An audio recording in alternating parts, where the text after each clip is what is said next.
दोस्तों नमस्कार। Indian social science association, आप सबको पता है कि एक बहुत महत्वपूर्ण प्रोफेशनल बॉडी है जो समाज विज्ञान के सभी विषयों के स्कॉलर्स को अपने अंदर सम्मिलित करती है और समाज के विभिन्न मुद्दों के ऊपर अपनी गहन चर्चा को एक विजन के रूप में इस्तेमाल करती है। हम लोग अनेक पक्षों पर अपनी चर्चा करते रहे। उस चर्चा में हम सब ने काफी कुछ कमिटमेंट के साथ में साझेदारी की है। उस साझेदारी का परिचय आप लोगों को भी मिल गया होगा जब इंडियन सोशल साइंस एसोसिएशन के अनेक कार्यक्रम और जर्नल्स से आपको जुड़ने का मौका मिला होगा। इस कड़ी में हम एक नया प्रयास शुरू कर रहे हैं। ये प्रयास किस तरह से आप लोगों के बीच में पहुंचेगा और इस पर क्या प्रतिक्रिया आएगी, ये भविष्य बताएगा। हमने आज भारतीय परिवार व्यवस्था से जुड़े हुए विभिन्न सवालों को अ, सामने रखने की कोशिश की है और उनसे जुड़े हुए जो उत्तर हैं उन उत्तरों को जानने की हम कोशिश करेंगे। भारतीय परिवार व्यवस्था पर बहुत सारे अध्ययन हुए हैं। मुख्यतः तो हम ये कह सकते हैं कि प्रत्येक समाजशास्त्री कहीं ना कहीं परिवार व्यवस्था के अध्ययन के साथ जुड़ा हुआ है। लेकिन ये हमारे लिए बड़े हर्ष की बात है कि हमारे बीच में ये कैसे यंग स्कॉलर मौजूद है आज, जिन्होंने भारतीय परिवार व्यवस्था के बारे में काफी कुछ समाचार पत्रों में लिखा है और अनेक नए पहलुओं को उनमें छूने की कोशिश की है। प्रोफेसर ज्योति सेडाना हमारे बीच में है। प्रोफेसर ज्योति सेडाना समाजशास्त्र के क्षेत्र में भारतवर्ष में एक जाना माना नाम है। एलिट के ऊपर इनका अपना मुख्य कार्य है। नॉलेज एलिट के ऊपर इन्होंने अपना शोध कार्य पूरा किया है। और तुलसी पटेल की एक बहुत महत्वपूर्ण पुस्तक भारत में परिवार, फैमिली इन इंडिया का हिंदी अनुवाद किया है, जो कि रावत पब्लिकेशन से हमारे सामने आई थी। इसके साथ साथ समाजशास्त्र की एक बहुत लोकप्रिय टेक्स्ट बुक, जिसमें कि समाजशास्त्र के नए पहलुओं को भी प्रस्तुत करने की कोशिश की गई है। नई अवधारणाओं को उसमें सम्मिलित करने का प्रयास किया गया है। वह पुस्तक भी रावत पब्लिकेशन से आई है। लेखन कार्य में इनकी अपनी रुचि है। मनोविज्ञान के क्षेत्र में इन्होंने हस्तक्षेप किया है और काउंसलिंग के माध्यम से अनेक परिवारों को भी शायद टूटने से बचाने की कोशिश की हो। और इसके साथ साथ राजस्थान के अंदर कोटा में जो आत्महत्याएं हैं, उन आत्महत्याओं की थ्योरेटिकल और एम्पिरिकल नैरेटिव्स को जानने की कोशिश की है। आईएसएसए को यह एक सुखद अनुभूति है कि प्रोफेसर ज्योति सडाना हमारे साथ जुड़ी है और ये मेरे लिए खुशी और भी मल्टीप्लाई कर जाती है, क्योंकि डॉक्टर ज्योति सडाना राजस्थान विश्वविद्यालय की विद्यार्थी रही हैं। यहीं से उन्होंने एमफिल और पीएचडी की है और एक बड़े सशक्त हस्ताक्षर के रूप में समाज विज्ञान के क्षेत्र में ये उभरी है। आईएसएससी की तरफ से प्रोफेसर ज्योति सडाना, आपका स्वागत है। Thank you sir. हम एक बहुत महत्वपूर्ण मुद्दे पर चर्चा आज शुरू कर रहे हैं। पहला जो सवाल मेरे दिमाग में उभरता है एक समाज विज्ञान के विद्यार्थी के रूप में, कि क्या परिवार, मैं पहले ग्लोबल बात कर लूं, अवधारणात्मक जी, क्या परिवार एक एंटिटी के रूप में अभी विद्यमान है या रिलेशनशिप की प्रोसेस, संबंधों की प्रक्रिया के रूप में अब परिवार की व्याख्या करने का वक्त आ गया है। क्योंकि मैं एक पुस्तक पढ़ रहा था, फैमिलीज इन सोसाइटी। ये एडिटेड वर्क है, लिंडा मैकी और साराह कनिंघम का। अ, इन्होंने एक बड़ी इंटरेस्टिंग बात कही है, और वो ये कही है कि ये जितनी भी प्रक्रियाएं हैं, ये प्रक्रियाएं अगर हम खोजें परिवार के अंदर, जी रिलेशनशिप रिलेशनशिप प्रोसेस को जो खोजने की अगर कोशिश करें, तो कई तरह की बाउंड्रीज हैं उसमें। मतलब जी जी बाउंड्री स्ट्रक्चर ही फैमिली का हिस्सा बन गया है। जी पति पत्नी के बीच में, बच्चों के साथ, पिता पुत्र और पिता पुत्री के बीच में, परिवार के अन्य सदस्यों के बीच में, वो बाउंड्रीज कभी तो एक्टिव होती हैं, कभी वो पैसिव हो जाती हैं। कभी उन बाउंड्रीज के कारण परिवार और होम, ये जो दोनों अवधारणाएं हैं, ये दोनों अवधारणाएं हमारे दिमाग में अनेक संदेह पैदा करती हैं। तो क्या हम परिवार के अवधारणात्मक पहलुओं को छूने के लिए, अब बजाय इसके कि फैमिली एक स्ट्रक्चरल यूनिट है, एंटिटी है, पति पत्नी, अविवाहित बच्चे, विवाहित बच्चे, जिस तरह से हम एक स्ट्रक्चरल डेफिनेशन देते रहे, हालांकि उसमें भी संबंधों की बात है, पर क्या केवल रिलेशन प्रोसेस को आधार बना करके अब परिवार की व्याख्या करने का वक्त आ गया है? आपकी इसमें क्या ओपिनियन है? आ, सर, सवाल बहुत ट्रिकी भी है। पहले तो बहुत बहुत आभार आपका कि आपने मुझे मौका दिया। मेरे स्टूडेंट्स चूंकि मेरे साथ जुड़े हैं, आ, मैं उनके सामने मैं बता दूं कि जिन जो मेरे सामने बैठे हैं और जो मुझसे सवाल कर रहे हैं वो मेरे सर हैं, है ना। मैं इनसे पढ़ी हूँ, प्रोफेसर राजीव गुप्ता जो कि यूनिवर्सिटी ऑफ राजस्थान जयपुर में से रिटायर्ड हुए हैं, फॉर्मर प्रोफेसर। मैं इन्हीं की स्टूडेंट रही हूँ। तो मेरे स्टूडेंट चूंकि सर जुड़े हैं और मुझे सुन रहे हैं, तो मुझे बहुत संभल कर बातचीत यहाँ करनी होगी। खैर, आपने सवाल उठाया क्या ये आज भी एक एंटिटी है। दरअसल अगर हम पिछले कुछ समय की घटनाएं देखें, तो ये एक सवाल उठता है कि मतलब संदेह के घेरे में आ जाता है परिवार, जब जो जो पहले के पर्सपेक्टिव या अप्रोचेस थी, जैसे फंक्शनलिस्ट, जो स्ट्रक्चरल अप्रोचेस थी, या जो फंक्शन स्ट्रक्चर फंक्शनल है, मार्क्सिस्ट है, फेमिनिस्ट है, वो जो स्ट्रक्चर पे फोकस करती थी, यानी मैक्रो अप्रोचेस थी, वो जब बात करती है तो वो फैमिली को एक कॉर्नर स्टोन मानती हैं सोसाइटी का, कि फैमिली जो है एक आधारभूत इकाई है।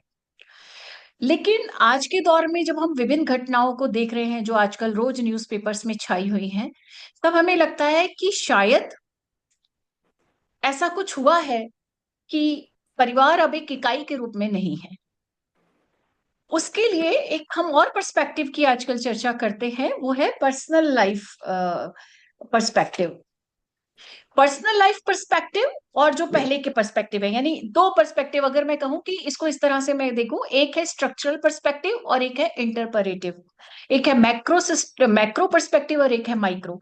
जब हम स्ट्रक्चरल की बात करते हैं तो उसमें स्ट्रक्चर फंक्शनल अप्रोच आ जाती है, उसमें मार्क्सिज्म आ जाता है, और उसमें फेमिनिस्ट अप्रोच आ जाता है, जो सोसाइटी को एक स्ट्रक्चर के रूप में देखते हैं और ये बताने की कोशिश करते थे अब तक कि स्ट्रक्चर जो है वो एजेंसी को, यानी स्ट्रक्चर जो है वो इंडिविजुअल के व्यवहार को डिसाइड करता है। जैसे एग्जाम्पल, फैमिली को, रिलीजन को, एजुकेशन सिस्टम को वो डिसाइड करता है। तो स्ट्रक्चर जो है वो इंडिविजुअल्स के रोल को डिसाइड करता है, उसको आकार देता है, उसको शेप देता है। तो पहले का जो था वो स्ट्रक्चरल अप्रोच थी। आज के समय में जो रिश्ते हैं, क्योंकि जब हम बात करते हैं एंथनी गिडिंस की, जो स्ट्रक्चर और एजेंसी की बात करते हैं, वो डुअलिटी ऑफ स्ट्रक्चर की बात करते हैं, अगर आप उसको देखें तो स्ट्रक्चर अगर ह्यूमन एजेंसी को डिसाइड करता है या ह्यूमन एक्ट और ह्यूमन बिहेवियर को डिसाइड करता है, तो ह्यूमन बिहेवियर, ह्यूमन एक्शन भी स्ट्रक्चर को शेप देता है, उसको मॉडिफाई करता है और एक न्यू स्ट्रक्चर जनरेट करता है, जो कि आज के दौर में हो रहा है। तो फैमिली को या फैमिली एज ए स्ट्रक्चर को आजकल individuals experience, individuals behaviour, individuals act जो है। अंतिमा, अंतिमा माइक ऑफ करो। तो जो यूनिट है, जैसे आपने कहा, तो इंडिविजुअल जो है वो डिसाइड कर रहा है आजकल स्ट्रक्चर का आकार क्या होगा। हाँ, आप बहुत सारे ऐसे उदाहरण देख सकते हैं। इसका मतलब ये हुआ कि ये जो बाउंड्रीज हैं जी परिवार के अंदर, जिनकी चर्चा हम कर रहे थे, जिनको आप मैक्रो और माइक्रो संदर्भ के साथ तलाशने की कोशिश कर रहे हैं, जी इनका कंस्ट्रक्शन और इनका रिकंस्ट्रक्शन परिवार के अंदर हो रहा है। संभवतः इस पक्ष की तरफ हमारा जो ध्यान है आजकल क्लासरूम ट्रांजेक्शन में, उसमें नहीं जाता है, और एक बड़ी ट्रेडिशनल तरीके से हम परिवार को आज भी पढ़ाते हैं। जी मतलब आपने साफ साफ ये कहीं संकेत दिया है कि जो पारिवारिक जीवन है, जो फैमिली लाइफ है, ये रिलेशनशिप फॉर्मेशन की एक प्रोसेस है। संबंधों के जो निर्माण है, संबंधों को जो स्थापित करने की प्रक्रिया है, उसको हम इसमें देखते हैं। और बात सही भी है कि परिवार नातेदारी को विकसित करती है। परिवार के अंदर विवाह होते हैं तो उन नातेदारियों का विस्तार होता चला जाता है। परिवार चूंकि समाज में लोकेटेड है, तो समाज के साथ हमारे परिवार का क्या रिश्ता है और उसका क्या प्रभाव है, जी इसके आधार पर हम संबंधों की व्याख्या करते चले जाते हैं। लेकिन एक बड़ा इंटरेस्टिंग डायमेंशन है, मैं कुछ आर्टिकल्स भी पढ़ रहा था कि परिवार का जो नेचर है, वह नेचर हमारे फ्रेंडशिप के रिलेशंस को भी सुनिश्चित करने लगा है। जो हमारे मित्रों का जो संबंध है, और जिन मित्रों की हम तलाश करते हैं, जिन मित्रों का चुनाव करते हैं, जिन मित्रों को हम वी के अंदर शामिल करते हैं, और कभी उन मित्रों को और अन्य लोगों को अदर्स में ले जाते हैं, वी वर्सेस अदर का जो एक सवाल है, वह सवाल भी भारतीय परिवार के अंदर रिलेशन फॉर्मेशन की उस प्रक्रिया के साथ जुड़ गया है, जिस प्रक्रिया को हम परिवार के अंदर पनपते हुए देख रहे हैं। क्या आप इस बात को स्वीकारेंगे?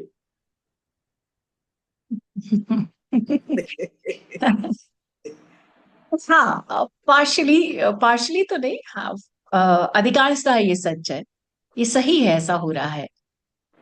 अब हम जहां तक क्लासरूम ट्रांजेक्शन की बात करते हैं सर, अभी जैसे रिसेंटली अभी एक वर्कशॉप आईएसएसए ने की थी और हम सब उसका हिस्सा थे।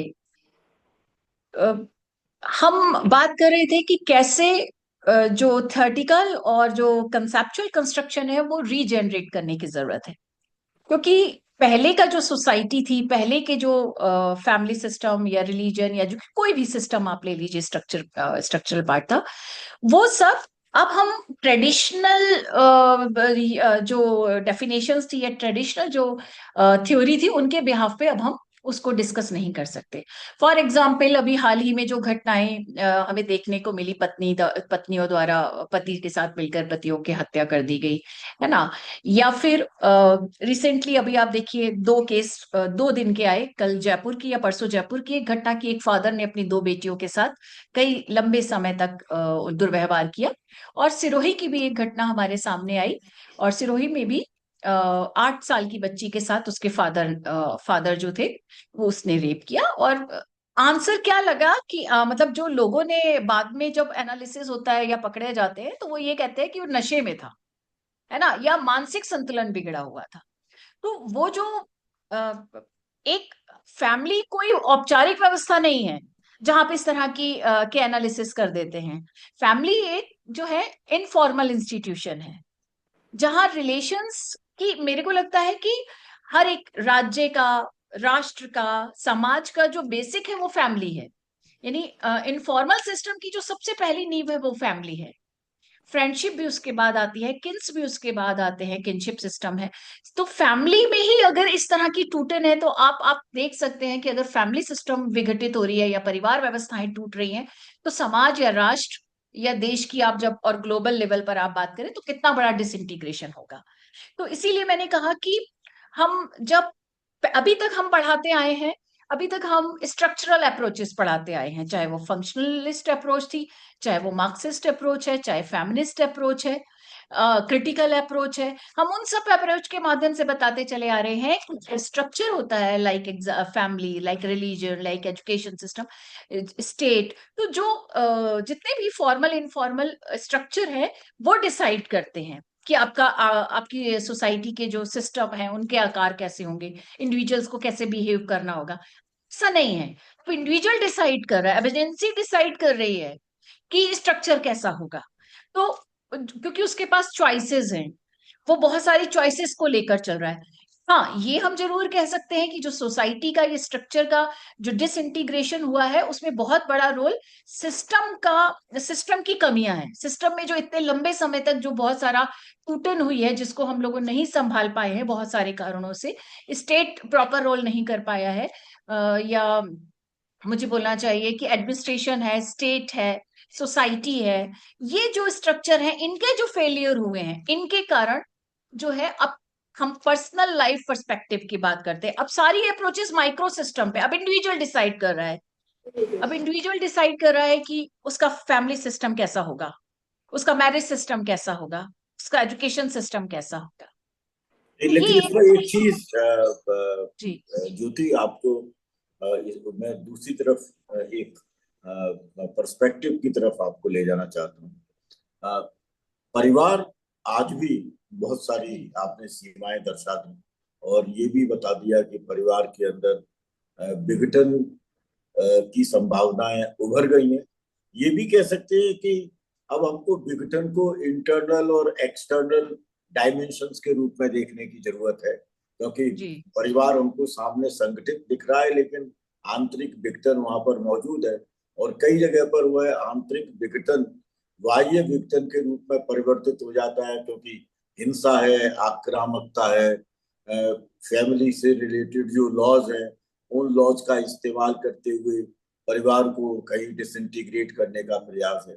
लेकिन इन सारी संभावनाओं के बावजूद अगर हम एक पर्सनल और ग्रुप आइडेंटिटी के सोर्स की तलाश करें, मेरी अपनी स्वयं की पहचान क्या है और ग्रुप की आइडेंटिटी क्या है, समूह की पहचान क्या है, आज भी इसके सोर्स के रूप में हम परिवार की अहम भूमिका को नकार नहीं सकते। मतलब it is considered as a source of personal and group identity. एक तो ये मुझे मुझे लग नहीं रहा लगता। है हाँ, सर मुझे नहीं लगता अब ऐसा रह गया है। अब इंडिविजुअल आइडेंटिटी इंपॉर्टेंट हो गई है। जब से आप ग्लोबल होने का दावा करते हैं, आप ग्लोबल विलेज का दावा करते हैं, आप अभी आप रहे कहाँ, कलेक्टिविटी रही कहाँ गई है? अगर कलेक्टिविटी होती तो फिर सोसाइटी भी रहती, क्योंकि सोसाइटी, हम कहते हैं एंड ऑफ सोशल रिलेशंस है। जब एंड ऑफ सोशल रिलेशन, तो एंड ऑफ सोशल सिस्टम है, और एंड ऑफ सोशल सिस्टम है तो इंडिविजुअलिज्म है। तो जब व्यक्तिवादिता है, इंडिविजुअलिज्म है, अब मेरी खुद की आइडेंटिटी है, ना तो मैं कास्ट से जानी जाती हूँ, ना मैं रिलीजन से जानी जाती हूँ। मैं अपने कैपेबिलिटी से या कैपेसिटी से जानी जाती हूँ कि मैं क्या हूँ, मैंने क्या अचीव किया है, मेरा स्टेटस क्या है। अभी आप देखिए, सोशल मीडिया पे आप कैसे जाने जाते हैं? ना तो आपका फैमिली का लोगो होता है, ना आपकी कास्ट होती है, ना आपका रिलीजन आइडेंटिटी होती है। आप क्या हैं? तो स्टेटस सिंबल है ये सारी चीजें। तो मुझे नहीं लगता अगर कि अब अगर ये ग्रुप आइडेंटिटी इंपॉर्टेंट ना हो, मान लीजिए अगर वो नहीं हो फैमिली के सोर्स के रूप में, तो जो एथनोग्राफिक रिसर्च आजकल बहुत महत्वपूर्ण तरीके से उभर करके आ रहे हैं, उसमें तो पूरे के पूरे परिवार के संघर्ष को उभार करके और मैं कैसे बना हूं, और उसके माध्यम से मैं अपने परिवार की आइडेंटिटी को अपने ग्रुप के अंदर, जो भी मेरे डिफरेंट ग्रुप्स हैं, उसमें आज व्यक्त करने की कोशिश करता हूँ कि भाई मैं अपने गांव से जुड़ा हूँ, मैं अपने इस परिवार से जुड़ा हुआ हूँ, और आज जो कुछ मैं हूँ वो इस वजह से हूँ। तो जो ग्रुप आइडेंटिटीज हैं, इनफैक्ट अगर हम ये भी कहें कि जो कास्ट की आइडेंटिटी है, जो रिलीजन की आइडेंटिटी है, जो मेरी एथनिक आइडेंटिटी है, जो मेरी रेशियल आइडेंटिटी है, उन सारी आइडेंटिटीज को, जो ग्रुप आइडेंटिटी है, इवन दी जेंडर आइडेंटिटी, उन सब में मैं कहीं ना कहीं परिवार को एक सोर्स के रूप में इस्तेमाल तो कर रहा हूं। तो मुझे ये लगता है कि अनेक विघटनों के बावजूद परिवार एक सोर्स के रूप में इन आइडेंटिटीज की फॉर्मेशन के लिए हमारे सामने आता तो रहेगा। एक तो ये बात है। दूसरा जो मैं इसी के साथ जोड़ करके बात करूं कि ये एक मटेरियल रिसोर्स भी है। परिवार के एसेट्स, परिवार के अंदर जो पूंजी है, परिवार के अंदर धन, परिवार के अंदर व्यवसाय है, तो एक वो मटेरियल जो रिसोर्स है वो भी परिवार मुझे प्रोवाइड करता है। और कहीं ना कहीं जो आपने भी बात कही, इस मटेरियल रिसोर्स को प्रोवाइड करने के कारण चाहते हुए भी और ना चाहते हुए भी मैं परिवार को इमोशनल रिसोर्स के रूप में भी देखता हूँ कि भाई ये एक भावनात्मक रूप से रिसोर्स बन गया है। और इसलिए मैं ये बात आज भी स्वीकार करता हूँ एक सीमा तक समाज विज्ञान के विद्यार्थी के रूप में कि किसी भी समाज में अगर वेलफेयर की थोड़ी बात की जाए या सिक्योरिटी की बात की जाए तो परिवार आज भी एक पिलर के रूप में तो है। हालांकि आपकी बात सही है कि अनेक सारी चीजें दरक रही हैं, लेकिन दरकने के बावजूद क्या हम परिवार के विश्लेषण में ये कहें कि ये चीजें छूटती जा रही हैं? फिर हमारी जो पीढ़ी है, हम तक जो पीढ़ी है, नो डाउट जो आप कह रहे हैं वहां तक ये सच है, लेकिन उससे आगे मुझे नहीं लगता ये सच है। अभी जो अफसान है 21वीं शताब्दी का की तरफ हम जा रहे हैं, अफसान की तरफ, वहां ये सच नहीं है। अगर ये सच होता तो वो जो ये केसेस आ रहे हैं पति पत्नी के कत्ल के रिश्ते, जो रिश्ते कत्ल हो रहे हैं, बेटी के साथ संबंध है पिता के या जो भी, को लगता है ये, मैंने जैसे कहा शुरू में ही कि बेसिक इंस्टीट्यूशन है ये हमारी सोसाइटी का, इस पूरी दुनिया में जो बेसिक इंस्टीट्यूशन है वो फैमिली है। अगर वही खतरे में है तो क्या आपको लगता है कि परिवार मेरी एक कलेक्टिव आइडेंटिटी मुझे प्रोवाइड करा रहा है? नहीं। आपने कहा इमोशनल सोर्स है आज भी, मुझे नहीं लगता आज भी इमोशनल सोर्स है। अगर होता तो वो जो संस्कार, जो वैल्यूज एक पीढ़ी तक, नो डाउट अभी तक कुछ पीढ़ी में है वो चीजें, तो ऐसा होते। आज बहुत सारे लोग, अभी दिल्ली का ही एक केस था, बहुत सारी जगहों के केस होंगे, लोग अपने माँ बाप को वृद्धाश्रम में छोड़ाते हैं, बहुत पहले से छोड़ाते हैं, लेकिन अब तो हत्या कर देते हैं। अगर माँ या बाप बीमार है तो इवन हत्या कर देते हैं। पहले तो सिर्फ वृद्धाश्रम छोड़ के आते थे, अब तो उनकी हत्या कर देते हैं, है ना। उनको सड़क पे छोड़ाते हैं, गुमनामी के स्टेशन पे बहुत सारे केसेस आपने देखा होगा, रेलवे स्टेशन पे छोड़ा है, बस स्टैंड पे छोड़ा है, या किसी दूसरे शहर में छोड़ा है वेट करने के लिए, मैं अभी आ रहा हूँ आप यहाँ बैठो। अगर अगर आज भी ये इमोशनल सोर्स होता फैमिली, तो क्या ये होता? पहले भी बहुत सारी ऐसी घटनाएं हुई हैं, लेकिन ऐसा नहीं होता था तब। वृद्धाश्रम थे, लेकिन आज वृद्धाश्रमों की जो हालत है, आज मुझे लगता है कि एक समय आने वाला है कि वृद्धाश्रमों की संख्या बढ़ जाएगी, और धीरे धीरे बढ़ भी रही है। अभी हमारे यहाँ कोटा में ही एक वृद्धाश्रम है, वहां पर हम लोग कभी कभी विजिट करने जाते हैं, या वो मुझे कभी व्याख्यान के लिए बुलाते हैं। वहां पर ऐसे बहुत सारे बुजुर्ग हैं जिनको बेटा छोड़ गया ये कहकर कि ये मुझे स्टेशन पे मिली है, बाद में पता लगा वो बेटा ही था और वो छोड़ गया। क्यों? क्योंकि उन वो कैंसर की पेशेंट थी, और कैंसर की पेशेंट को आपको इलाज कराना पड़ेगा तो नेचुरली बहुत खर्चा होगा और उनकी तीमारदारी करनी पड़ेगी। तो फैमिली की जो इमोशनल बॉन्डिंग, फैमिली का शुरू में आपने बिल्कुल, आपने जो चीज उठाई वो बिल्कुल सही था कि दरअसल फैमिली का जो बेसिक रोल था वो सोशलाइज करना, सेक्सुअल रिलेशनशिप को सेटिस्फाई करना, है ना, नाम आगे बढ़ाना, वो सारी चीजें थी। इमोशनल बॉन्डिंग क्रिएट करना, वैल्यूज सिखाना, कल्चर सिखाना, वो बहुत सारे मूल्यों को आपसे परिचित कराता था, आर्थिक दृष्टि से आपको स्वतंत्र और स्वायत्त बनाता था। पर क्या आफ्टर टेक्नोलॉजिकल डेवलपमेंट और जो fast pace of changes in psychological technological changes हुए हैं, उसके बाद भी क्या हम ऐसा कह सकते हैं, क्या नव्य उदारवादी समाज में ये सारी घटनाएं, या जो जितना कंज्यूमरिज्म बढ़ा है उसके बाद भी क्या आप ये चीज मान सकते हैं, कह सकते हैं? मुझे नहीं लगता कि अब रहा है। सिर्फ सेल्फ के बारे में सोचते हैं। मैं, आप देखिए, जब लोग इस पे स्टेटस लगाते हैं, फैमिली कहीं नहीं होती बैकग्राउंड में, मैं होता है। तो वो जो सेल्फी में सेल्फ रह गया है सर, कलेक्टिविटी खत्म हो गई है। मैं आपकी हाँ, बात, ये बहुत लेकिन भयावह है। इसमें देखिए दो दो अध्ययन क्या, दो अवधारणाओं की तरफ मैं आपका ध्यान ले जाना चाहता हूँ। अल्रिच बेक ने रिस्क सोसाइटी का कंसेप्ट दिया, और उस जी। रिस्क सोसाइटी की कंसेप्ट में उन्होंने कुछ रिस्क की बात की। एनवायरमेंटल रिस्क है उसके अंदर, हेल्थ रिलेटेड रिस्क है, हमारे अपने वजूद को लेकर के रिस्क है जो कि क्राइम वगैरह के कारण आ जाती है, थेफ्ट वगैरह को लेकर के प्रॉपर्टी से रिलेटेड रिस्क आ गई है। अब मीडिया ने हमारे सामने रिस्क को इस तरह से प्रस्तुत करना शुरू कर दिया है कि वो रिस्क बहुत गहन हो गई है। गाजा का युद्ध है, इजराइल और गाजा का युद्ध है, उसमें बच्चों की मौत हो रही है, उसमें महिलाओं की मौत हो रही है, परिवारों की तबाही हो रही है। युद्ध मेरे सामने इस तरीके से प्रस्तुत किया जा रहा है जैसे कि कोई ये मूड ऑफ एंटरटेनमेंट है। ये जितनी भी रिस्क हमारे सामने मौजूद हुई है, इन सबका परिवार के ऊपर बड़ा गहरा असर पड़ा। हम धीरे धीरे भले ही इन चीजों को अभी एक्सेप्ट ना करें, लेकिन जो हम लोगों की इस बातचीत को सुन रहे हैं और जो सवाल उठाएंगे हमारे सामने, उनको पता है कि इस तरह की अनेक रिस्क है। वही रिस्क कभी सोसाइट स्टूडेंट सुसाइड के रूप में आपको कोटा में देखने को मिलती है, उसका कॉन्सिक्वेंस, क्योंकि वो रिस्क उसके पर्सनैलिटी में गहन हो गई है।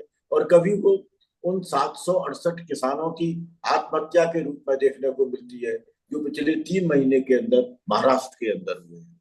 और कई तरह की जो आपने उदाहरण दिए, वो भी कहीं ना कहीं उस रिस्क रिलेटेड कॉन्सिक्वेंस का परिणाम है। तो आपको लगता है कि जैसे जैसे ये रिस्क हमारी जिंदगी के अंदर हमको भयभीत कर रहे हैं, हमको असुरक्षित कर रही हैं, उसकी वजह से और बाजार के स्वतंत्र चरित्र की वजह से, ये दो कारण हैं जिसके वजह हमें परिवार के अंदर जो परंपरागत मूल्य प्रणालियां हैं वो पूरी तरह से टूटती हुई देखने को मिल रही हैं।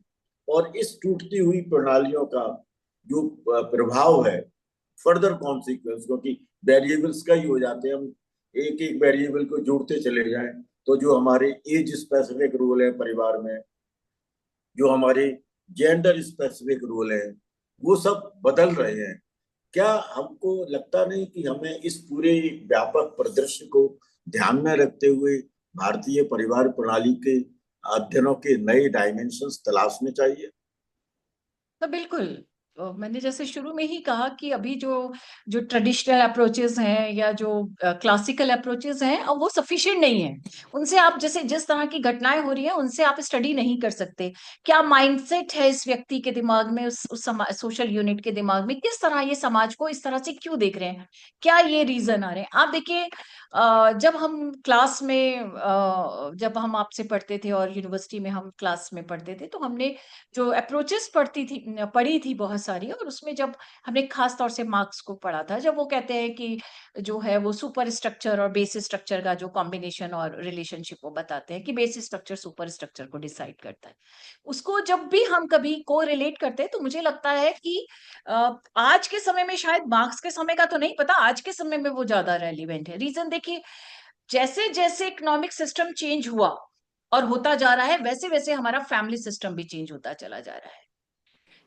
जब हमारे यहाँ कलेक्टिव, जैसे कि आपने भी कहा भी, तो आप दुर्खीम को भी ले लीजिए यहाँ पर, और मार्क्स को भी हम लेके चले, तो मार्क्स की अगर मैं पहले बात करूं तो इकोनॉमिक सिस्टम चेंज हुआ। जैसे पहले कलेक्टिविटी बेस्ड हमारी इकोनॉमी थी, यानी एग्रीकल्चर, एनिमल हस्बेंड्री, पहले एनिमल हस्बेंड्री है, हंटिंग फूड गैदरिंग था।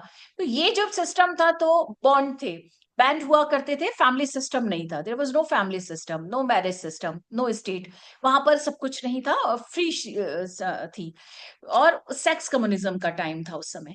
सेकेंड फिर दौर जब हमारा डेवलपमेंट हुआ, या टेक्नोलॉजिकल एडवांसमेंट कह लीजिए, कि जब डेवलपमेंट हुआ, ह्यूमन डेवलपमेंट हुआ, तब हम एग्रीकल्चर की तरफ आए, शिफ्टिंग कल्चर, फिर शिफ्टिंग से स्थायी कृषि की तरफ आए। तो जैसे ही हम एग्रीकल्चर हमारी इकोनॉमिक सिस्टम में आया, तब हम ज्वाइंट फैमिली और एक्सटेंडेड फैमिली की तरफ मूव हुए। फिर हम और आगे हमने डेवलप किया तो हम इंडस्ट्री की तरफ आए, इंडस्ट्रियल डेवलपमेंट हुआ, इंडस्ट्रियल इकोनॉमिक सिस्टम आया, तो हम न्यूक्लियर फैमिली की तरफ आए। और फिर हमने और एडवांसमेंट किया और टेक्नोलॉजिकली हम एडवांस हुए, यानी हम जब सर्विस सेक्टर की तरफ आए, कंप्यूटर, तब आप देख लीजिए कि सिंगल पेरेंटहुड आ गया, है ना, या सिंगल हाउस होल्ड आ गया, वो फैमिली सिस्टम आया, डिंक आ गया, double income no kids family system आ गया। तो जब जब एक इकोनॉमिक स्ट्रक्चर यानी बेस स्ट्रक्चर चेंज हुआ, तब तक आपका सुपर स्ट्रक्चर चेंज हुआ, चाहे वो फैमिली है, फिर किनशिप है, फिर रिलीजन है, एजुकेशन है, पॉलिटिकल सिस्टम है, तो वो चेंज होता चला गया। और उस उसी को अब ऐसे ही दुर्खीम को जैसे जैसे पॉपुलेशन बढ़ती है, वैसे ही हम मैकेनिकल टू उसके यांत्रिक से सावयवी समाज की तरफ बढ़ते हैं। लोग की कंज्यूम उनका जो कहना चाहिए नीड्स बढ़ती है, स्पेशलाइजेशन बढ़ता है, और वो सेल्फ सेंटर्ड होता चला जाता है, और इसलिए सुसाइड भी बढ़ता है। जब मैं कलेक्टिव की बात करती हूँ, तो शायद मेरे पास सुसाइड दिमाग में भी नहीं आता होगा, क्योंकि आप वेलफेयरिस्टिक होते हो, दूसरों के हित की बात सोचते हो, अपने से पहले आप दूसरे के बारे में सोचते हो। लेकिन जैसे ही आप इंडिविजुअलिस्टिक होते हो, ये फ्रस्ट्रेशन, एंजाइटी और स्ट्रेस, ये शब्द आ जाते हैं आपके दिमाग में, और डिसअपॉइंटेड हो जाते हैं, वहां आप आत्महत्या करते बहुत हैं। इंटरेस्टिंग आर्गुमेंट आपने दिया है, लेकिन एक चीज मैं इसमें और ऐड करूं उस पर, वो एक प्रश्न के रूप में भी होगा मेरे लिए। क्योंकि ये बात सही है कि जब आप सबसिस्टेंस इकोनॉमी से आप सेल्फ सफिशिएंट इकोनॉमी की तरफ आते हैं, और सेल्फ सफिशिएंट इकोनॉमी से जब आप मार्केट के ऊपर डिपेंडेंसी वाली इकोनॉमी की तरफ मूव करने लगते हैं, तो परिवार प्रणालियां बदलती हैं। कई तरह की टाइपोलॉजी आपने बताई, और बेस स्ट्रक्चर सुपर स्ट्रक्चर के रिलेशन को यहाँ पर एस्टेब्लिश किया। मेरे दिमाग में एक बात आती है ज्योति, और उस पर मैं ध्यान आकर्षित करना चाहूंगा आपका, कि क्या सुपर स्ट्रक्चर के ही कोई कंपोनेंट सुपर स्ट्रक्चर को थ्रेट करने लगते हैं उसके दूसरे कंपोनेंट को? जैसे मैं कहूं कि फ्रेंडशिप और इंटीमेट रिलेशनशिप, ये दोनों चीजें सुपर स्ट्रक्चर ने जनरेट की, क्योंकि ये सोशल तो है, लेकिन सोशल के मीनिंग बहुत चेंज हुए हैं। पर इंटीमेट रिलेशनशिप, जिसको लिव इन रिलेशनशिप के फॉर्म में देखें या अन्य किसी फॉर्म के अंदर देखने की कोशिश करें, फ्रेंडशिप के कई तरह के डायमेंशन हैं, वो हमारे सामने उभर करके आए। तो कहीं ऐसा नहीं लगता कि फ्रेंडशिप और इंटीमेट रिलेशन, जो कि अपने आप में सुपर स्ट्रक्चर है, वो फैमिली जैसे सुपर स्ट्रक्चर को थ्रेट कर रहा है? तो क्या हम इसकी तरफ इशारा करें कि सुपर स्ट्रक्चर के कुछ कंपोनेंट्स सुपर स्ट्रक्चर के अन्य कंपोनेंट्स को भी चैलेंज करने लगते हैं? जैसे मान लीजिए फैमिली पॉलिसी बना दी, विवाह संबंधी कानून बना दिए, जी। प्रॉपर्टी संबंधी कानून बना दिए। अब ये लॉ है तो सुपर स्ट्रक्चर है, लेकिन इस सुपर स्ट्रक्चर ने परिवार के ढांचे को कहीं ना कहीं बिखेरने की कोशिश, जो कि जी। परंपरागत मूल्यों के संदर्भ में है, वो कोशिश की है, और वो काफी तीव्रता से हो रहा है। तो क्या इस बात को हम एक्सेप्ट करें कि अब बेस स्ट्रक्चर बेस स्ट्रक्चर के दूसरे कंपोनेंट्स को, और सुपर स्ट्रक्चर के दूसरे कंपोनेंट्स को भी थ्रेट करने लगा है? और ये जो एक तरह की म्यूचुअल थ्रेट है, इस म्यूचुअल थ्रेट का परिणाम कई तरह की संस्थाओं के बिखराव की तरफ देखा जा सकता है।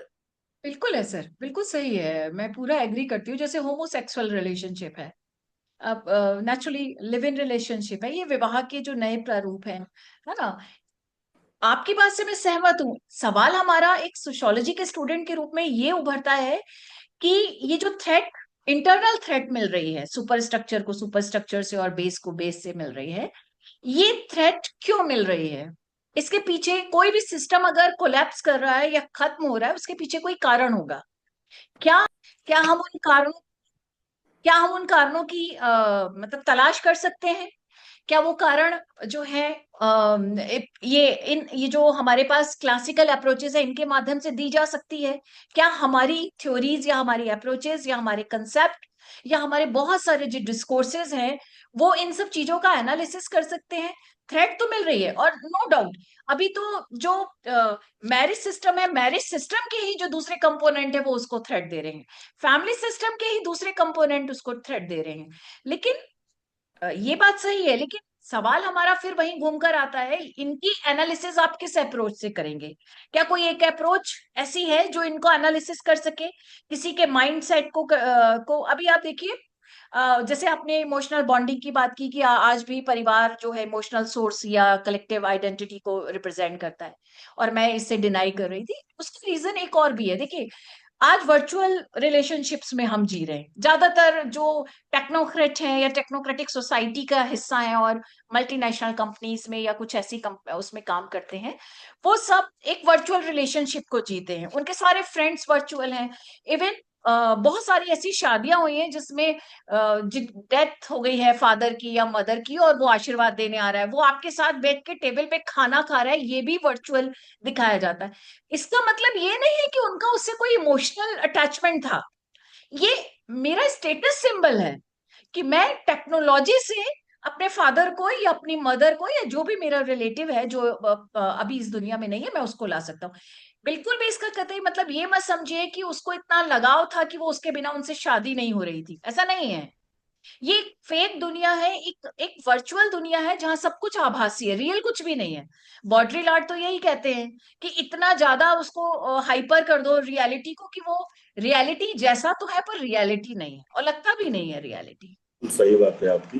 ये लेकिन रिलेशन वर्चुअल से है। इन सारी चीजों के बावजूद फैमिली एक डोमिनेंट प्राइवेट स्फीयर तो है। अब उस डोमिनेंट प्राइवेट स्फीयर को हम, मतलब चुनौतियां तो मिल रही हैं, ये जी। इसमें कोई दो राय नहीं है।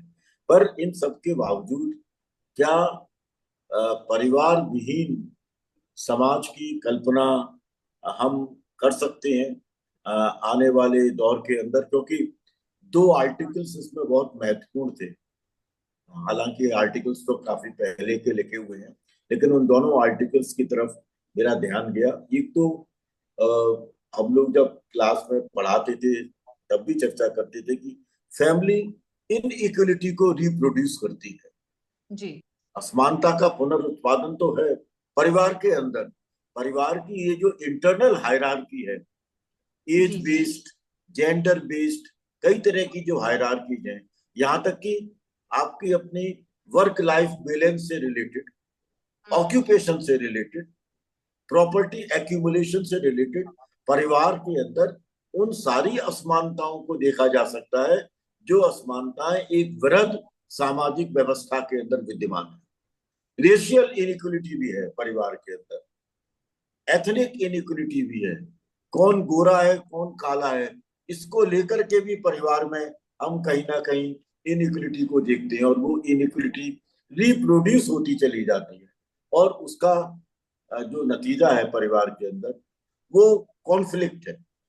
जी। अब उस कॉन्फ्लिक्ट को लोग सामने नहीं ला पाते हैं, और इसलिए आपने तो पढ़ा है कि जब Amartya Sen economics and it's family के अंदर चर्चा करते हैं फैमिली की टाइपोलॉजी की, तो वो कोऑपरेटिव कॉन्फ्लिक्ट की बात करते हैं कि परिवार के अंदर संघर्ष है, लेकिन उस संघर्ष को चूंकि दिखाना नहीं चाहते हैं, लेकिन उस संघर्ष को कई बार इसलिए भी किया जाता है ताकि परिवार फिर से कॉपरेशन की प्रक्रिया की तरफ चले और उसकी अपनी सस्टेनेबिलिटी बनी रहे। इन सब पक्षों को लेकर के हमारे यहाँ परिवार संबंधी अध्ययन क्यों नहीं हो रहे हैं? मुझे लगता है कि उन अध्ययनों की हमको बहुत सख्त आवश्यकता है। एम शाह की किताब है, आपने तो पढ़ी है, फैमिली इन इंडिया। उसके अंदर बहुत सारी चर्चाएं हैं। ये किताब की बात मैंने आपके सामने कर दी कि भाई फैमिलीज इन सोसाइटी उसके अंदर है। एक आपको ध्यान हो, बहुत पहले हमने किताब पढ़ी थी, family kinship and marriage in India, Patricia Oberoi, Ghurye ने, ए आर देसाई ने, इरावती कर्वे ने, करवे ने। युगेंद्र सिंह ने, बिल्टन सिंगर ने, मैकिम बैरियट ने, प्रत्येक समाजशास्त्री ने परिवार के इन संबंधों की और इन सबके भविष्य की बात की है। आपको लगता है कि क्या आज भी परिवार अनेक सारी इन विसंगतियों और चुनौतियों के बावजूद प्राइवेट पब्लिक बाउंड्रीज को क्लियर कट तरीके से स्थापित कर पाने में सक्षम है? हालांकि मैंने पहले भी कहा कि परिवार, फैमिली को, फैमिली ने होम को चैलेंज तो कर दिया, वो कंसेप्चुअल चैलेंज तो आ गया, लेकिन इन सब के बावजूद मुझे अभी लगता है कि एक परिवार, प्राइवेट और पब्लिक स्फीयर की जो एक क्लियर कट बाउंड्री है, वो क्लियर कट बाउंड्री अभी परिवार से समझने की जरूरत है। मैं इसलिए ही कह रहा हूँ क्योंकि बोर्दियो ने एक बहुत इंपॉर्टेंट स्टेटमेंट दिया था, और मैं उस स्टेटमेंट को एक आखिरी सवाल के रूप में आपके सामने रख रहा हूँ। The public vision is deeply involved in our vision of domestic things। जो हमारी डोमेस्टिक विजन है, उस डोमेस्टिक विजन में पब्लिक विजन डीपली इन्वॉल्व हुआ है। And our most private behaviour themselves depend on public action. जो कानून वगैरह बन रहे हैं, उससे हमारे अपने प्राइवेट बिहेवियर कहीं ना कहीं बड़ी सीमा तक निर्धारित हो रहे हैं। इन सब के बावजूद क्या हम ये मान लें कि अभी परिवार का जो भविष्य है वह अनेक तरह के स्ट्रक्चरल और प्रोसेसुअल चैलेंजेस के बावजूद डिक्लाइन, शार्प डिक्लाइन और डिवाइस ऑफ फैमिली, इन सब की संभावनाओं को तो उत्पन्न नहीं करता? क्या ऐसा हो सकता है कि आने वाला आर्थिक बदलाव परिवार को एक नई अवधारणा के रूप में और एक नई संस्था के रूप में हमारे सामने स्थापित करे? नो डाउट ऐसा हो सकता है और होगा भी। जब जब अ, अ, जब हम मैंने अभी जिस तरफ आपका इशारा किया, जैसे आपने बीच में रिस्क सोसाइटी की बात की, मैंने वर्चुअल सोसाइटी की बात की, नेटवर्किंग सोसाइटी की हम बात करते हैं। ये जिस तरह की शब्दावली अभी आ रही है, दो तरीके से हम इसे देख सकते हैं। एक, जैसे कि मैंने पहले कहा कि अभी माइक्रो अप्रोचेस बहुत इंपॉर्टेंट हो गई है, क्योंकि हमें इंडिविजुअल के माइंडसेट को समझना है, स्ट्रक्चर के माइंडसेट को नहीं समझना अभी। पहली चीज, जिस दिन हम इंडिविजुअल माइंडसेट को समझ लेंगे कि उसके वो इंडिविजुअल जो माइंडसेट है वो किस तरह से स्ट्रक्चर को शेप देने की कोशिश कर रहा है, वो किस तरह का सिस्टम चाहता है, किस तरह का स्ट्रक्चर चाहता है, किस तरह के एजुकेशन सिस्टम चाहता है, या जो भी, तो वो किस तरह के सिस्टम को, स्ट्रक्चर को, रूल रेगुलेशन को देना चाहता है, उस दिन शायद हम, जो आपने बात कही, मुझे लगता है कि हम समझ पाएंगे उस सोसाइटी को, और इसके लिए हमें बहुत नई अप्रोचेस करनी पड़ेंगी, बहुत सारे नए कंसेप्ट करने पड़ेंगे, और उसके लिए बहुत सारी स्टडीज की जरूरत है। रही बात की नहीं होती है, भारत में तो मेरे ख्याल से नहीं होती हैं। हमने बहुत समय से कोई ऐसी स्टडी नहीं पढ़ी। हाँ, रिप्रोड्यूस जरूर होती हैं, रिप्रोड्यूस तो है, लेकिन कुछ इनोवेटिव नहीं आते। हम जितनी भी चीजें पढ़ते हैं, और मुझे कहने में कोई भी झिझक नहीं है कि हम वेस्टर्न सोसाइटी में जो कंसेप्ट आते हैं उनकी बात हम करते हैं, उनके माध्यम से हम इंडियन सोसाइटी को समझने की कोशिश करते हैं, जबकि हम जानते हैं कि इंडियन सोसाइटी और वेस्टर्न सोसाइटी में जमीन आसमान का अंतर है। हमारे यहाँ कोई भी चीज होती है, जैसे जब हम सुसाइड को समझने की कोशिश करते हैं, तो हम दुर्खिमियन सोसाइट को के आधार पर इंडियन सोसाइट को, या बच्चों स्टूडेंट सोसाइट को समझने की कोशिश, या किसान की सोसाइट को समझने की कोशिश नहीं कर सकते। बहुत डिफरेंट चीजें हैं वहां पर। आपका बैकग्राउंड अलग है, आपके लाइफ स्टाइल अलग है, आपका माइंडसेट अलग है, तो आप नहीं डिफाइन कर सकते। इसीलिए शायद इंडोलॉजिकल अप्रोचेस जो है अस्तित्व में आई। तो इसीलिए मुझे लगता है कि हम अभी जो पढ़ते हैं, जैसे हम कहते हैं हमारा कैप्टिव माइंडसेट है ना, हम सिर्फ उसी नजरिए से देखते हैं। जैसे हमने अभी जितने भी नाम लिए, मोस्ट ऑफ द नेम जो है, जैसे बोर्डियो की हम चर्चा करते हैं, या जितने और भी हम नाम लेते हैं, ज्यादातर नाम ऐसे हैं जो वेस्टर्न स्टडीज हुई है उनके बिहाफ पे हम भारतीय कंसेप्ट को समझने की कोशिश करते हैं। मैंने भी जितनी चीजें यहाँ पढ़ी, रिस्क सोसाइटी, अल्रिच बैकहैंड, मिचेल, ये नेटवर्किंग सोसाइटी है, मिशेल फोको है, इन सब के आधार पर डेरिडा है, डीकंस्ट्रक्शन की, जैसे अभी हम बात करते हैं कि फैमिली सिस्टम के जितने भी कंसेप्ट या थ्योरी, उनको डीकंस्ट्रक्ट करने की जरूरत है ना। तो मुझे लगता है कि हमको कुछ ऐसी स्टडीज करनी होंगी, ऐसी चीजों पे फोकस करने होंगे, ऐसी नई अप्रोचेस डेवलप करने की जरूरत है। नो डाउट पूरे सोशल साइंसेज में, और जो पहले भी कभी वर्कशॉप में हमारे रिसेंटली चर्चा हुई थी, जब तक वो नहीं होगा, और दूसरा तब तक हम, मुझे नहीं लगता कि ये जो घटनाएं हो रही हैं, आप टीवी पे चर्चा होती है, बहुत सारे पॉलिटिशियंस आते हैं, बहुत सारे सोशल साइंटिस्ट आते हैं, पॉलिटिशियंस आता है, सोशोलॉजिस्ट आते हैं, साइकोलॉजिस्ट आते हैं, सब वही जो लॉजिक देते हैं वो ट्रेडिशनल आंसर है उनके, वो क्लासिकल आंसर है। फैमिली टूट रही है, जॉइंट फैमिली नहीं रही, माँ बाप अपने बच्चों को कुछ सिखा नहीं रहे, सुसाइड इसलिए हो रहा है कि माँ बाप की आकांक्षाएं बढ़ रही हैं। ये आंसर्स होते हैं, लेकिन ये आंसर्स नहीं है। मैं इन आंसर्स से बिल्कुल सेटिस्फाइड नहीं होती। बच्चा इसलिए सुसाइड नहीं कर रहा है, वो बच्चा है ही नहीं, पहली बात। वो टेक्नोलॉजिकल जितना एडवांसमेंट हुआ है, वो आजकल थर्ड क्लास के बच्चे को आप बच्चा नहीं कह सकते। वो इतना मेंटली इतना एडवांस हो चुका है, उसका माइंडसेट इतना डेवलप हो चुका है सर, आप कभी उनसे बात करके देखिए, वो एक मैच्योर पर्सन से ज्यादा मैच्योर है। तो आप जब तक उसके माइंडसेट को नहीं समझते, मुझे नहीं लग सकता आप किसी भी पर्सनल, और जो आपने प्राइवेट और पर्सनल की बात अभी की थी, उन उन उन बॉर्डर्स को, उनको भी आप समझ सकते हैं कि क्या है वो चीज, है ना। वो बच्चा हमसे ज्यादा मैच्योर है, जब हम कभी बात करते हैं तो वो बहुत मैच्योरिटी से बात करता है, हमसे ज्यादा मैच्योरिटी से वो बात करता है। उन सब चीजों को समझने के लिए मुझे लगता है कि अभी सोशल साइंसेस में बहुत सारी थ्योरीज, बहुत सारे कंसेप्ट, उनमें चर्चा करनी होगी, नो डाउट। आपकी जो पहली चीज थी, सुझाव था कि क्लासरूम ट्रांजेक्शन, जो हम लोग चर्चा करते हैं क्लासरूम में ट्रांजेक्शन होता है, वो बहुत इंपॉर्टेंट है, जबकि नहीं होता। होगा भी कैसे?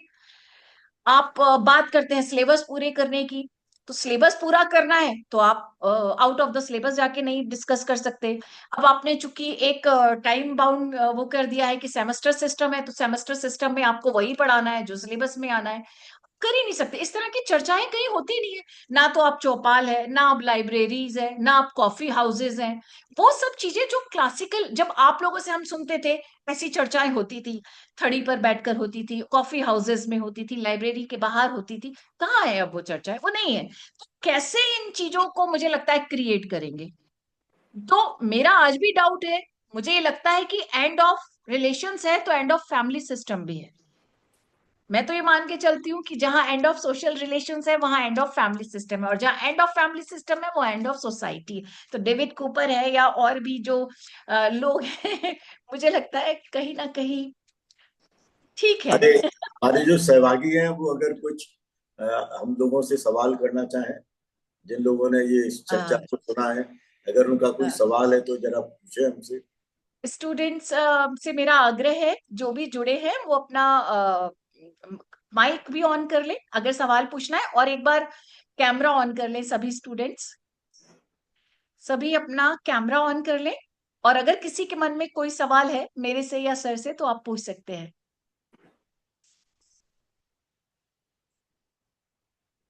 मेरी आवाज आ रही है सबको?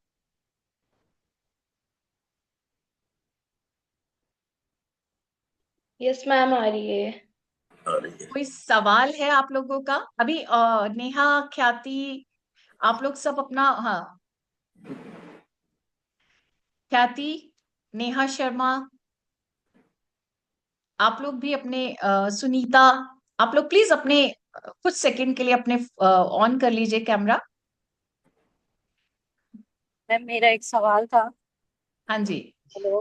हाँ जी मैम, हाँ, मैम गुड हाँ इवनिंग। ज्योत्सना। मैं ये जानना चाह रही हूँ कि अगर फैमिली सिस्टम ही नहीं रहेगा, जैसे आपने हाँ, लास्ट में बोला कि फैमिली सिस्टम है और इंस्टीट्यूशन है ना, उसी पे सारे बेसिक स्ट्रक्चर हमारे हैं। तो हाँ। मैडम, जब फैमिली एक इंस्टीट्यूशन ही नहीं रहेगा तो फिर सारे इंस्टीट्यूशंस की क्या जरूरत है? जैसे हम अभी एजुकेशन सेक्टर में है, बैंकिंग में है, गवर्नेंस में है, सारे इंस्टीट्यूशन है हमारे। जब फैमिली सिस्टम ही हमारा मतलब इतना ज्यादा वॉइड हो चुका है, तो इस हाँ। वॉइड सिस्टम को अगर हम आगे लेके भी चलते हैं, तो ma'am there is no need for being in a society when there is no freedom for a women to speak, when there is no freedom for a women to walk, right? तो अगर हमारे पास family system ही नहीं है तो फिर all institution why they are needed, whether they will be needed और not. देखो, तुम्हारा जो सवाल है, मैं जैसे कहा कि फैमिली सिस्टम नहीं रहेगा, पर ऐसा नहीं है, देयर वाज नो अल्टरनेटिव। हर चीज, जब कोई एक सिस्टम खत्म होता है तो उसका ऑल्टरनेट जनरेट हो जाता है। जैसे जी मैम। जब महिला वर्किंग नहीं थी, हाउस वाइफ थी, तो महिला क्या करती थी, है ना। मैंने जैसे कहा, हर सिस्टम का जब एंड होता है तो नया सिस्टम जनरेट होता है, ठीक है। ऐसे ही जब फैमिली सिस्टम अगर डिसइंटीग्रेट हो रहा है या खत्म हो रहा है या उसको चैलेंजेस मिल रहे हैं या थ्रेट मिल रही है, तो एक नया कोई ऑल्टरनेटिव सिस्टम आएगा। जैसे जैसे मैरिज सिस्टम को थ्रेट मिली है ना, तो हेट्रोसेक्सुअल रिलेशनशिप कामयाब नहीं हो रहे तो होमोसेक्सुअलिटी आ गई, या विदाउट मैरिज लोग रहना शुरू कर दिए। तो हर सिस्टम जो चैलेंज होता है, जिसके सामने थ्रेट होती है, जिस जो क्राइसिस को फेस करता है, उस सिस्टम उस इंस्टीट्यूशन का एक ऑल्टरनेट जनरेट होता है ना। ऐसे ही आप आपकी किसी से दोस्ती है, मान लीजिए फ्रेंडशिप है, आप ऐसा नहीं है कि आपकी किसी से दोस्ती टूटी तो आप क्या उसका ऑल्टरनेट नहीं ढूंढते, सारी जिंदगी एक रिश्ते के खत्म होने पर ही आप रहते, ऐसा नहीं होता। Being a social animal, being a social unit, एक सामाजिक इकाई या एक सामाजिक कर्ता होने के नाते, क्योंकि आप सामाजिक प्राणी हैं, समाज में रहते हैं, तो सामाजिक होना, कलेक्टिव होना की नीड भी है, वो फॉर्मल हो या इनफॉर्मल हो। आपने, अगर आपको इनफॉर्मल रिलेशन नहीं मिलते तो आपने क्या ढूंढ लिया, आपने वर्चुअल रिलेशनशिप ढूंढ लिए, लेकिन आपने क्या किया, उसका ऑल्टरनेट ढूंढा। आपके पास अगर रियल रिलेशंस नहीं है, या आप रियल रिलेशन कंस्ट्रक्ट नहीं कर पा रहे, क्रिएट नहीं कर पा रहे, या उनके साथ समय नहीं बता पा रहे, तो आपने क्या किया, आपने वर्चुअल रिलेशन ढूंढ लिए, ढूंढा ना ऑल्टरनेट। इसलिए अगर कोई सिस्टम होता है, अब आप पहले भी देख लीजिए, हम कहते हैं कि पहले एक सोसाइटी थी, फिर सेकंड आई, आप पढ़ते हैं ना पूरा वो डेवलपमेंट ऑफ सोसाइटी, पहले पहले ये फेज था, फिर ये था, ऐसी कौन को आपने पढ़ा, आपने कहा कि पहले अंधविश्वास का युग था, फिर तत्व शास्त्रीय युग आया, और फिर अब वैज्ञानिक युग आया। तो हर चीज का ऑल्टरनेट होता है, जब उसको थ्रेट मिलती है तो उसका दूसरा विकल्प सामने खड़ा हो जाता है। तो ऐसा नहीं है कि फैमिली सिस्टम या कोई एक सिस्टम खत्म कोलैप्स कर जाएगा तो कोई नहीं होगा, उसका एक नया सिस्टम जनरेट होगा। हाँ, वो फैमिली सिस्टम जैसा रोल प्ले करेगा कि नहीं, ये एक सवाल हो सकता है। मुझे लगता है जी मैम। कि हाँ। मैम हाँ।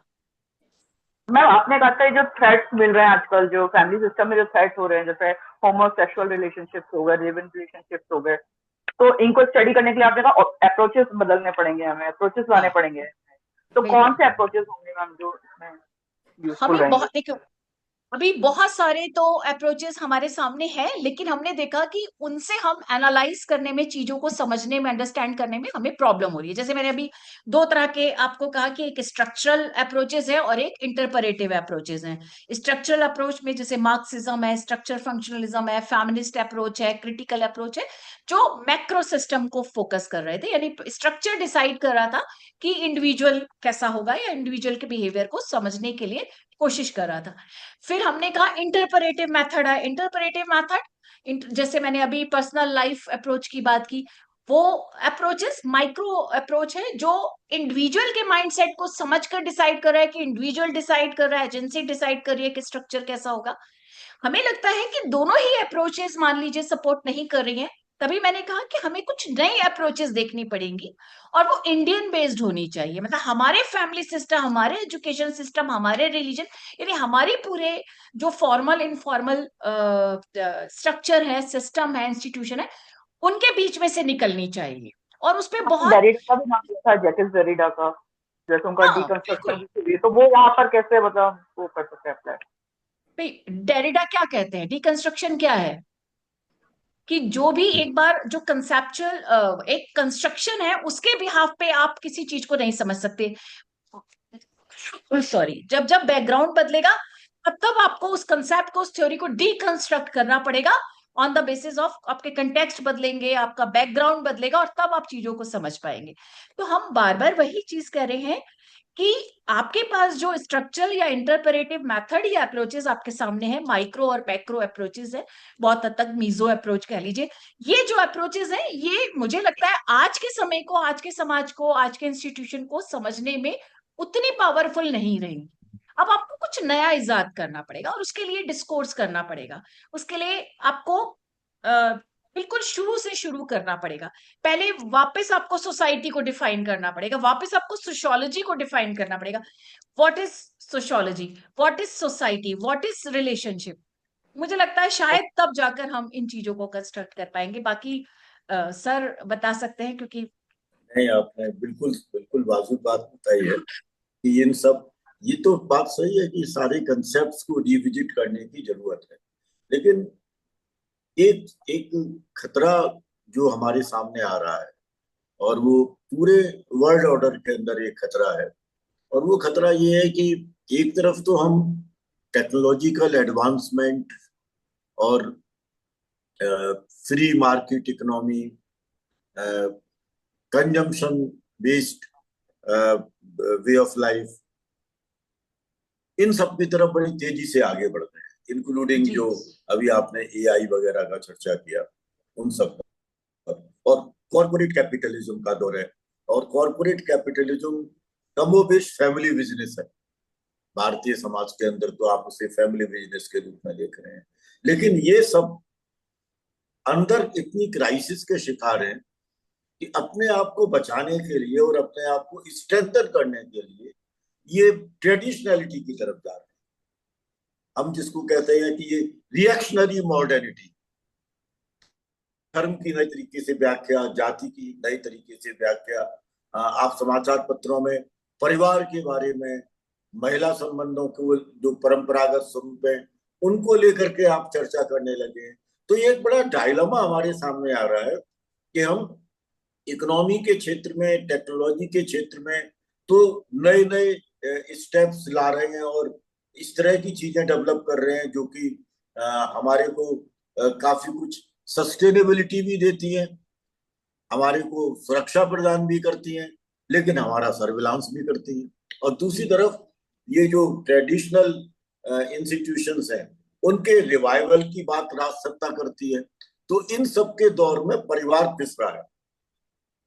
परिवार को क्या चाहिए? परिवार एक ट्रेडिशनलिटी के साथ जुड़ सकता है? नहीं, क्योंकि रिलेशंस ऑफ प्रोडक्शन उसका साथ नहीं देते, और बिना रिलेशंस ऑफ प्रोडक्शन के परिवार का जो अपना वजूद है वही खतरे में पड़ जाता है। और दूसरी तरफ राजसत्ता दबाव डाल करके कहती है कि नहीं, आप तो परंपरागत ढांचों को ही स्वीकार कीजिए, परिवार को उसी रूप में लाइए। अब तो ये भी कहने लगे कि भाई शादी भी उसी रूप में कीजिए। शादी में टेक्नोलॉजी भी है लेकिन संस्कार भी आ गए, और पूरी तरह से वो संस्कार जिनको बीच में 70s 80s 90s में लोग छोड़ चुके थे वो आ गए। इसी तरह से परिवार के अंदर हम कहते हैं कि हमारा आदर्श परिवार होना चाहिए, लेकिन कहीं ना कहीं प्रॉपर्टी को लेकर के जो डिस्प्यूट है वो डिस्प्यूट हमारे सामने आ जाते हैं। प्रोफेशन हमारा अच्छा होना चाहिए, ये परिवार के अंदर एक सिस्टम डेवलप किया जाता है, बच्चे उसके कारण सुसाइड कर लेते हैं। परिवार में सिक्योरिटी डेवलप नहीं हो पाती है, इसलिए किसान आत्महत्या कर लेता है या लोग घर छोड़ करके चले जाते हैं। ये जो एक फ्रेम है, मुझे लगता है आपकी बात सही है कि इस पूरे फ्रेम को एग्जामिन करने के लिए हमें नई तरह के कंसेप्ट और नई तरह की मेथड्स की तलाश तो करनी ही पड़ेगी, और वो भी इस तरह की जिसमें वैज्ञानिकता का पुट रहे, पूर्वाग्रहों के पुट ना रहे। पूर्वाग्रह ग्रसित अगर समाज विज्ञान है तो वो हमारे लिए एक नई प्रकार का खतरा होगा। इसलिए आलोचनात्मक दृष्टि और वैज्ञानिक पक्ष, इन दोनों को सम्मिलित करते हुए हमें इन संस्थाओं के अध्ययन की आवश्यकता है। मुझे ऐसा लगता है कि पूरा का पूरा ढांचा हमारे सामने उभर करके आ रहा है वो इसी तरह का। और इसलिए मैंने कहा कि परिवार में अब बाउंड्रीज कहाँ टूटती हैं और कहाँ बनती हैं, कहाँ उसका विस्तार होता है, ठीक उसी तरह से जैसे नेशन स्टेट की बाउंड्रीज बनती हैं और टूटती हैं। Family is a micro nation state, जहां पता नहीं कभी जाति की बाउंड्री स्ट्रेंथन हो जाती है, कभी इंटरकास्ट मैरिज होती है, इंटर रिलीजियस मैरिज होती है तो बाउंड्री टूट जाती है। उस तरह की बाउंड्रीज का बनना और उस तरह की बाउंड्रीज का बिखरना, मुझे लगता है कि वो एक अप्रोच लेकर के, और आपने सही कहा, वर्क लाइफ जो सिस्टम्स हैं उनको देखते हुए, पर्सनल लाइफ की टेबल्स को देखते हुए अगर हम इन अप्रोचेस की तरफ जाएंगे तो शायद हम भारतीय परिवार का एक बड़ा गहन अध्ययन करके बच्चों को नई दिशा की तरफ लेकर के जा सकते हैं। और कोई सवाल है क्या? किसी और के पास सवाल है कोई? मेरा ही सवाल है सर पे। हाँ, सर आपने कहा था कि परिवार को अब जो है इंटरनल एक्सटर्नल डायमेंशन की तरह देखने की जरूरत है, ये आपने कुछ बोला तो सर इसको हाँ, इंटरनल और एक्सटर्नल डायमेंशन। हाँ, वो है ना। देखिए, परिवार के अंदर परिवार असल में एक अपने आप में स्वायत्त शासी व्यवस्था है, खुद की व्यवस्था है एक परिवार। और परिवार को जब आप कहते हैं कि दूसरी व्यवस्थाओं के संदर्भ में, तब वो एक्सटर्नल है। एक उदाहरण देता हूं, आपके परिवार के अंदर आपके अपने माता पिता और भाई बहनों से जो संबंध है, उन संबंधों के नियम, उनकी संस्कृति, उनकी कार्यप्रणाली आप परिवार के अंदर स्वयं बना लेते हैं, माता पिता बनाते हैं, या वो पीढ़ी दर पीढ़ी हस्तांतरित होती रहती है। ये पक्ष आपके सामने आता है। लेकिन दूसरी तरफ राज्य के द्वारा बनाए गए कानून, प्रॉपर्टी के एक्ट, सक्सेशन के एक्ट, मैरिज के एक्ट, उनमें होने वाले अनवरत बदलाव, ये जब है ये सारे एक्सटर्नल हैं। तो हमें जब भी परिवार का अध्ययन करना चाहिए तो वो इंटरनल और एक्सटर्नल डायमेंशन से करना चाहिए।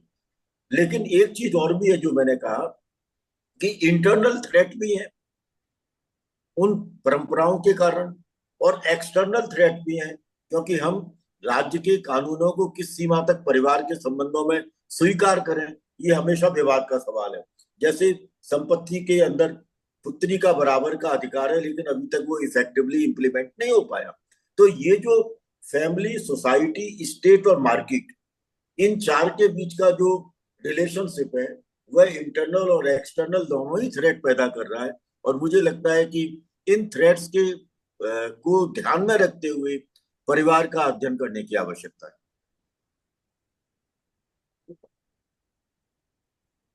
और किसी के पास कोई सवाल है? मुझे लगता है कि अब किसी को कोई सवाल नहीं पूछना। बहुत बहुत धन्यवाद प्रोफेसर ज्योति सेडाना, थैंक आपने यू सो मच सर। बहुत नए नए डायमेंशंस हमारे सामने रखे हैं। और उम्मीद करते हैं कि आप लोग अपने क्लासरूम ट्रांजेक्शन में बच्चों को इस तरह की कम से कम इशारे तो देंगे ही, ताकि उनको लगे कि संबंधों के विश्लेषण का कौन सा तरीका हो सकता है, विशेष रूप से पारिवारिक संबंधों के विश्लेषण का, नातेदारी के बनने और नातेदारी के बिगड़ने का, विवाह के स्वरूप में होने वाले बदलाव का, और इन सब का संपूर्ण समाज व्यवस्था पर प्रभाव। और संपूर्ण समाज व्यवस्था जो आज बड़े थ्रेट में है, वो चाहे किसी भी वजह से हो, युद्ध का साया सबके ऊपर है, अस्थिरता का, असुरक्षा का साया सबके ऊपर है। ऐसे दौर में क्या सुरक्षित सामाजिक व्यवस्था हो सकती है, पहला सवाल। और क्या इस सुरक्षित सामाजिक व्यवस्था में परिवार योगदान कर सकता है, ये इसके साथ रिलेटेड एक सह सवाल है जिस पर की विश्लेषण की जरूरत है। हमने काफी गहराई में बात की, और मुझे उम्मीद है कि हमारे जो साथी सहभागी हैं उनको इस चर्चा में बहुत सारे नए पक्षों को समझने का और उनसे रिलेटेड चीजों को समझने बूझने का भविष्य में मौका मिलेगा, और वो अपने अध्ययन में इन सारी चीजों को सम्मिलित करेंगे। बहुत बहुत धन्यवाद। Thank you so much sir. Thank you सभी स्टूडेंट्स का जो जुड़े और चीजों को उन्होंने सुना। उम्मीद करती हूँ कि इन सब ने उन पक्षों को और उन अप्रोचेस को समझने की कोशिश की होगी। Thank you so much sir, once again. Thank you.